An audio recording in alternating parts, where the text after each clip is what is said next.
Hello and welcome class. स्वागत है आप लोगों का हमारे YouTube channel RM institute of knowledge पे। आज हम बात करेंगे क्लास 11th के माइक्रो इकोनॉमिक्स में एक इम्पॉर्टेंट चैप्टर है जिसका नाम है कॉस्ट। ये भी बहुत इजी टॉपिक है, अगर आपको समझ में आ जाता है तो आप अपने एग्ज़ाम में कम से कम 5 से 12 नंबर तक का टॉपिक आप ईजिली कर सकते हैं। तो समझते हैं कि कॉस्ट क्या है। जैसे कि नाम से ही क्लियर है कि कॉस्ट लागत होती है। किसी भी चीज़ के उत्पादन में या किसी भी चीज़ के प्रोडक्शन में जो हम कॉस्ट बेयर करते हैं वो मतलब कॉस्ट को आप ऐसे कह सकते हो कि हमने अपना टाइम लगाया, हमने उसमें अपनी मेहनत लगाई, हमने कुछ पैसा भी पे किया है। तो ये सारी की सारी चीज़ें हमारी कॉस्ट होती है। कुछ कॉस्ट मॉनेटरी फॉर्म में होती है यानी हम उसके लिए पैसा पे करते हैं, और कुछ कॉस्ट ऐसी होती है जिसके लिए हम पैसा पे नहीं करते, हम केवल अपना टाइम देते हैं। तो कई बार ऐसा भी होता है कि कॉस्ट हम ऐसी बेयर करते हैं जो ना हम पैसा पे कर रहे हैं ना हम टाइम बेयर कर रहे हैं, लेकिन हम अपनी एक अपॉर्चुनिटी खो रहे हैं। मतलब जैसे मान लो मैं पढ़ाना छोड़कर मैं किसी फैक्ट्री में काम करना लग जाऊं। मुझे पढ़ाकर अगर मैं कहीं पढ़ाता हूं, मुझे 10,000 पर मंथ सैलरी के रूप में मिलता है, और मैं उसको छोड़कर मैं किसी दूसरी जगह प्रोडक्शन के काम में चला जाता हूँ, किसी फैक्ट्री में काम में चला जाता हूँ, तो वहाँ पर मुझे 15,000 रुपये की सैलरी मिल रही है। डैट मीन मुझे वो 15,000 रुपये पाने के लिए मुझे एक 10,000 की अपॉर्चुनिटी या 10,000 जो मैं कमा सकता था या कमा रहा था उसको मुझे छोड़कर दूसरी जगह जाना पड़ रहा है। तो उस 15,000 को पाने के लिए मुझे 10,000 की जॉब को छोड़ना पड़ेगा।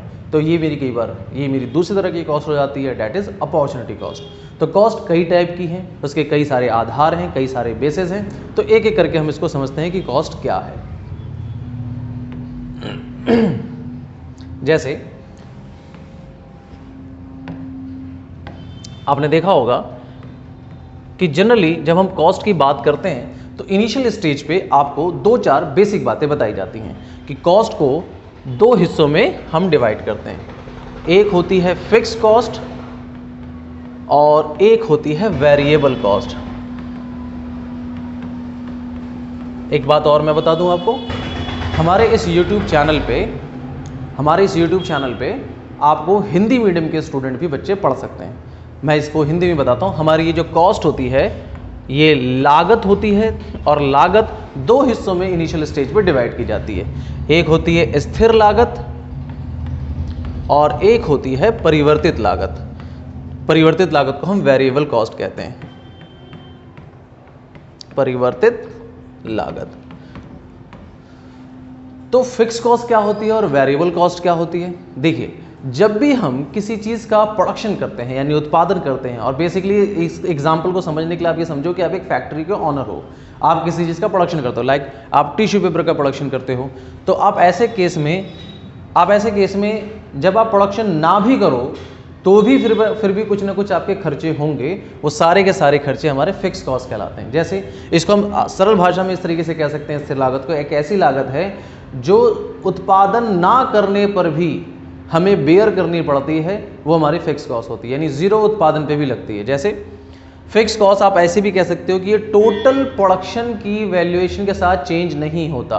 चाहे आप 1 यूनिट का प्रोडक्शन करो तो भी उतनी लागत लगेगी, चाहे आप 2 यूनिट का प्रोडक्शन करो तो भी उतनी लागत लगेगी, चाहे आप 10 का प्रोडक्शन करो तो भी उतनी, चाहे 100 का करो तो भी उतनी ही लागत लगेगी। जैसे एक एग्जाम्पल के तौर पर देख लेते हैं। एक यहाँ टेबल बना रहे हैं, ध्यान दीजिए, यहाँ पे है यूनिट और यहाँ पे है टोटल फिक्स कॉस्ट। जैसे मैंने कुछ भी उत्पादन नहीं किया, 0 यूनिट का उत्पादन है, तो 0 यूनिट के उत्पादन पे मेरी जो टोटल कॉस्ट जा रही है वो जा रही है, एक रफली एग्जांपल ले लिया 12, ये 12,000 समझ लो, कुछ भी समझ लो। इसके एग्जांपल्स भी हम बात करेंगे। जैसे रेंट, अब भाई आपने फैक्ट्री किराए पे ले रखी है, चाहे आप प्रोडक्शन करो या ना करो, आपको रेंट तो देना ही पड़ेगा, मकान मालिक छोड़ थोड़ी देगा। तो ये जो कॉस्ट है ये हमारी फिक्स कॉस्ट कहलाती है। अब आपने उसमें 1 यूनिट का प्रोडक्शन किया तो भी आपके खर्चे 12 ही कहलाएंगे, उतना ही रहेगा जितना 0 पे था। आपने 2 यूनिट का प्रोडक्शन किया तो भी ये 12 ही कहलाएगा। आपने 3 का प्रोडक्शन किया तो भी ये 12 कहलाएगा। 4 का प्रोडक्शन किया तो भी ये 12 ही कहलाएगा। यानी आपने शुरू से लेकर एंड तक देखा कि चाहे मैं 0 यूनिट का प्रोडक्शन कर लूँ, 2 का कर लूँ, 5 का कर लूँ, 10 का कर लूँ, इवन मैं यहाँ पे 100 भी लिख दूंगा ना तो भी 12 यूनिट का ही प्रोडक्शन होगा। आप ऐसे समझो कि अगर मेरी टिश्यू पेपर की फैक्ट्री है और उस टिश्यू पेपर में अगर मैं एक कार्टन कार्टन कह लो या कार्टून कह लो, एक कार्टून माल तैयार करता हूं तो भी मेरा रेंट उतना ही रहेगा, मैं 100 कार्टून माल तैयार करता हूं तो भी मेरा रेंट उतना ही रहेगा, बिकॉज मकान मालिक को रेंट से मतलब है, प्रोडक्शन से मतलब नहीं है। प्रोडक्शन में रेंट का डायरेक्टली रोल नहीं होता। अरे बात से मतलब मेरे ख्याल से वो एक कॉस्ट तो होती है, लेकिन वो उत्पादन की मात्रा पर असर नहीं डालता। खैर, अब इसके बाद आता है परिवर्तित लागत, वेरिएबल कॉस्ट। वेरिएबल कॉस्ट एक ऐसी कॉस्ट होती है जो प्रोडक्शन के साथ साथ चेंज होती रहती है। अगर मैं कम प्रोडक्शन करूंगा तो वेरिएबल कॉस्ट कम रहेगी, मैं अगर ज़्यादा प्रोडक्शन करूंगा वेरिएबल कॉस्ट ज़्यादा हो जाएगी। इसके एग्जांपल की बात कर लेते हैं। जैसे सॉरी, इसका एग्जांपल मैं देना भूल गया। इसका एग्जांपल जैसे आप लिख लीजिए, रेंट हो गया, ठीक है, और इसमें हो गया फिक्स सैलरी। फिक्स सैलरी ऐसा समझो, एक ऐसे एम्प्लॉय हैं जो हमारे परमानेंट एम्प्लॉय हैं, तो उन परमानेंट एम्प्लॉय को हमें सैलरी देनी पड़ेगी चाहे हमारा काम हो या ना हो। तो ये दो ऐसे एग्जाम्पल हैं जो हमारे फिक्स कॉस्ट में आते हैं। वेरिएबल कॉस्ट में आप ऐसे समझ लीजिए, एक टेबल बना लेते हैं वेरिएबल कॉस्ट में। वेरिएबल कॉस्ट में अगेन यूनिट और यहाँ पे टोटल वेरिएबल कॉस्ट, यानी इसको कहते हैं कुल परिवर्तित लागत। इसमें क्या होगा, अगर मैं 0 यूनिट का उत्पादन करता हूं तो मेरा लागत भी जो होगी मेरी 0 होगी, शून्य होगी। क्यों? क्योंकि इसमें एग्जाम्पल के तौर पे ऐसा आता है जैसे रॉ मटेरियल। जैसे अगर मैं कम यूनिट का उत्पादन करूंगा तो मेरा रॉ मटेरियल भी कम लगेगा, मैं ज़्यादा यूनिट का उत्पादन करूंगा तो मेरा रॉ मटेरियल ज़्यादा लगेगा। जैसे इसमें एग्जाम्पल के तौर पे और लिख लेते हैं, जैसा पहला रॉ मटेरियल, दूसरा आप समझ लीजिए वेजेस उनको कहते हैं जो मेरे प्रोडक्शन में जो लेबर काम करते हैं। अगर मैं कम यूनिट का उत्पादन करूंगा तो मेरे वेजेस भी कम लगेंगे, मैं ज़्यादा यूनिट का उत्पादन करूंगा तो मेरे वेजेस भी ज़्यादा लगेंगे। तो ये कुछ ऐसे एग्जाम्पल हैं जो वेरिएबल कॉस्ट के हैं। अब आगे बढ़ते हैं। जैसे मैंने 1 यूनिट का प्रोडक्शन किया, मेरी लागत हो गई 6 रुपये। एक रफली एग्जाम्पल लिया, कोई फिक्स डेटा नहीं है। जैसे मैंने 2 यूनिट का उत्पादन किया, ये हो गई 10 रुपये। मैं आपको एक सजेशन दूंगा बेटा एग्जाम के लिए, आप एग्जाम में जब इस चीज़ से रिलेटेड जब आप आंसर लिखेंगे तो मेरे हिसाब से आपको जो पढ़ते समय जो आप डेटा या आंकड़े जो याद करके जाते हैं या जो आंकड़े आप देखते हैं, आप वही आंकड़े लिख कर आइए। कारण क्या है कि अगर आपने आंकड़े चेंज किए तो वहाँ पे बहुत सारे ऐसे रिलेशंस होते हैं जो उन आंकड़ों से संबंधित होते हैं और आगे जाके आप उसको कोरिलेट नहीं कर पाओगे, मतलब इसके अगले टॉपिक में, तो वहाँ पे प्रॉब्लम आ सकती है। इसलिए मैं आपको अपने एग्जाम के लिए, आपके एग्जाम के लिए मैं आपको यहाँ पे एक आंकड़े बता रहा हूँ कि आप इसको ऐसे लिखिए, 5 मिनट तक लिखिए। 0, 1, 2, 3, 4, 0, 6, 10, 15, उसके बाद 24 और लास्ट में आप यहाँ लिख लीजिए 35। ये आंकड़े लिख लीजिए 0, 6, 10, 15, 24, 35 और यहाँ पे 12, 12, 12, एक 5वां यूनिट और लिख लीजिए यहाँ पे। उस 5 यूनिट के बाद आप इसको भी यहाँ पे 12 कर लीजिए। थोड़ा सा स्पेस कम हो गया, लेकिन ये आंकड़े अगर आप याद रखेंगे तो आपके आने वाले टॉपिक जो हैं इसी कॉस्ट में वो सारे आपस में इंटर रिलेटेड होंगे। तो समझिए यहाँ पे क्या है कि जैसे ही मैंने 1 यूनिट का प्रोडक्शन किया, मेरी कॉस्ट हो गई 6 रुपये। 2 यूनिट का प्रोडक्शन किया, कॉस्ट हो गई 10 रुपये। अब आपके दिमाग में आएगा 2 यूनिट का प्रोडक्शन जो किया तो कॉस्ट तो 12 होनी चाहिए जब 1 का 6। ऐसा नहीं होता। वेरिएबल कॉस्ट की खास बात ये होती है कि जब हम किसी भी प्रोडक्शन को बड़ी मात्रा में उत्पादन की प्रक्रिया में लेकर आते हैं तो वो एवरेजली कम होता है, लेकिन एक सर्टेन पॉइंट तक एवरेजली कम होता है, लेकिन एक सर्टेन पॉइंट। अभी हम इसके ग्राफ की भी बात करेंगे। तो ये भी सिर्फ मैंने एक एग्जांपल के तौर पे दिया, उसी रेशियो में नहीं बढ़ता जिस रेशियो में पहला यूनिट है। 6, 10, देखो यहाँ 12 होना चाहिए था, 10 हुआ। फिर उसके बाद अगर ये 10 हुआ तो फिर अगला 18, मतलब 18 होना चाहिए, 15 ही हुआ। लेकिन एक सर्टेन पॉइंट के बाद आंकड़े हमारे बढ़ने शुरू हो जाते हैं। तो अभी जो आपने देखा वो बस ये देखा कि हमने फिक्स कॉस्ट को किस आधार पे बांट रखा, सॉरी हमने कॉस्ट को किस आधार पे बांट रखा है। कॉस्ट को 2 आधार पे बांट रखा है, एक फिक्स कॉस्ट और एक वेरिएबल कॉस्ट। आगे देखते हैं, कॉस्ट को और कई तरह की चीज़ों पे बांटा जाता है। जैसे और भी कॉस्ट को बांटा जाता है। एक बांटा जाता है एक्सप्लिसिट कॉस्ट और एक होता है इम्प्लिसिट कॉस्ट।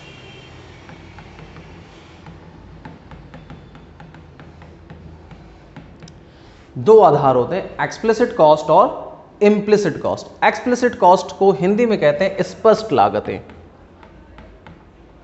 स्पष्ट लागत, एक्सप्लिसिट कॉस्ट स्पष्ट लागत, इसको कहते हैं निहित लागत। निहित लागत। तो एक्सप्लिसिट और इम्प्लिसिट में बेसिक डिफरेंस क्या है?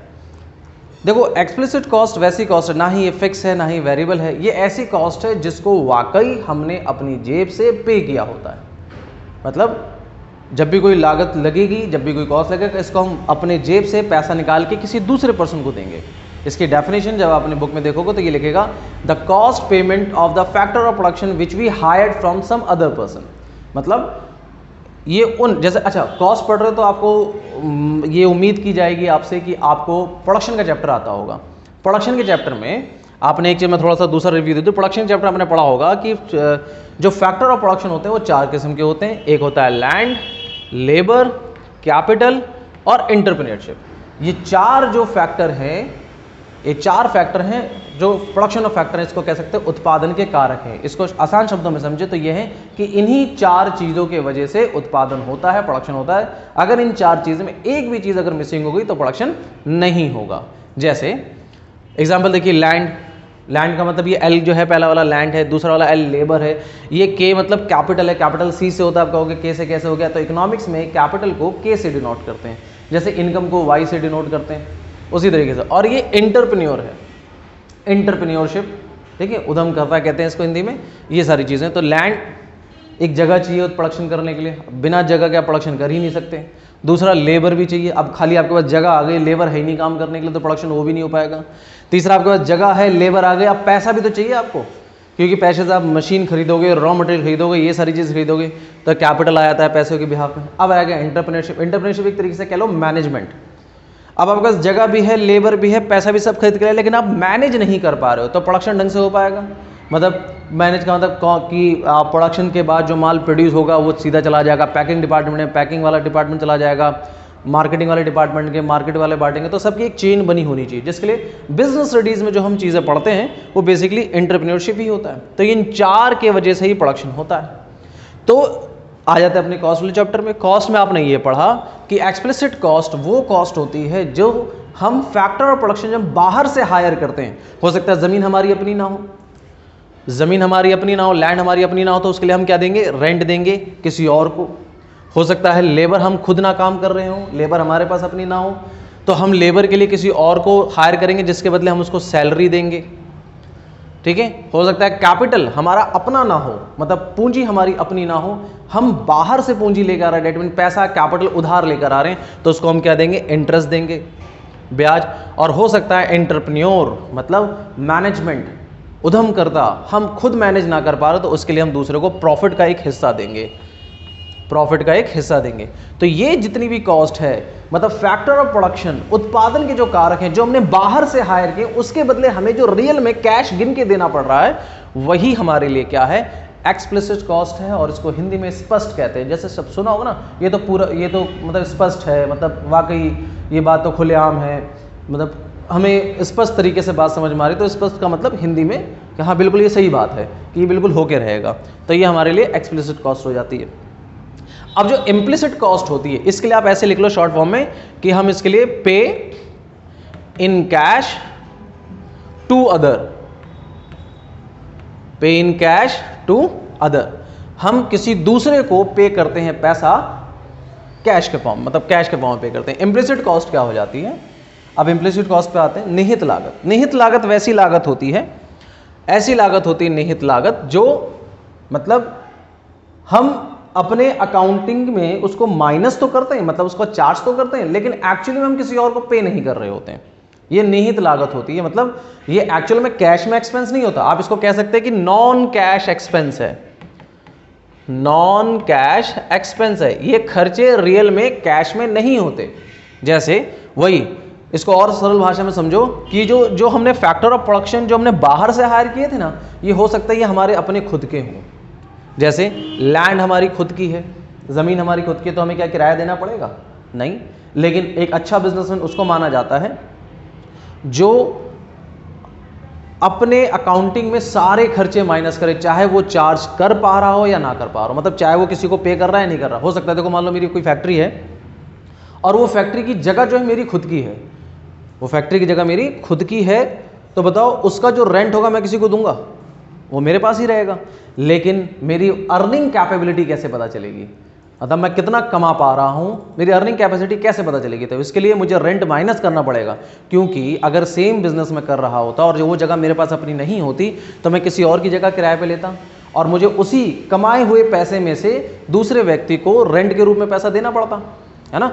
इसीलिए हम इस रेंट के पैसे को माइनस करते हैं, भले ही वो रेंट का पैसा मतलब हम अपनी जेब में खुद ही डाल रहे हैं, लेकिन एक्चुअल में वो पैसा तो हम किसी को दे ही नहीं रहे, एक्चुअली वो पैसा किसी को दे नहीं रहे, इसलिए वो रेंट का पैसा क्या कहते हैं हमारे पास खुद को ही आ रहा है। तो रियल बिजनेसमैन प्योर प्रॉफिट निकालने के लिए रेंट का पैसा माइनस करता है, रेंट का पैसा माइनस करता है, लेकिन कॉस्ट के जब टॉपिक को पढ़ते हैं तो वो किसी और को नहीं देता, वो सेल्फ। तो आप कह सकते हो इसमें rent of own building, rent of own building, अपनी खुद की बिल्डिंग का रेंट वो हमारी जेब में जाएगा। लेबर मतलब सैलरी फॉर सेल्फ, हो सकता है लेबर की जगह हम खुद ही काम करने लगे अपनी फैक्ट्री में, तो अगर मैं अपनी जगह किसी लेबर को रखता तो मुझे उसको सैलरी देनी पड़ती, वो सैलरी ना दे के वो सैलरी मैं अपने पास रख रहा हूँ, ठीक है। तो ये भी क्या होगी, कॉस्ट तो लगी, लेकिन कॉस्ट रियल में मैंने कैश में गिन के किसी और को नहीं दी। उसके बाद कैपिटल, हो सकता है जो पैसा मैंने बिजनेस में लगाया वो कैपिटल का पैसा मेरा खुद का हो, तो उसके लिए ये हो जाएगा इंटरेस्ट ऑफ ओन कैपिटल,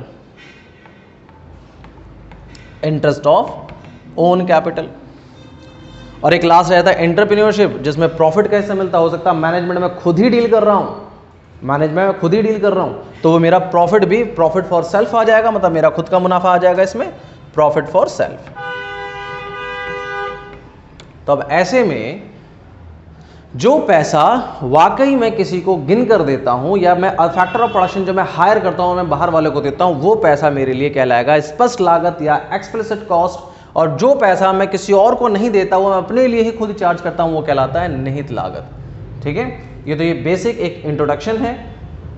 आगे उम्मीद करेंगे कि और भी आप हमारी वीडियो को देखेंगे और हम नेक्स्ट वीडियो में इसके आगे के टॉपिक को लेकर आएंगे।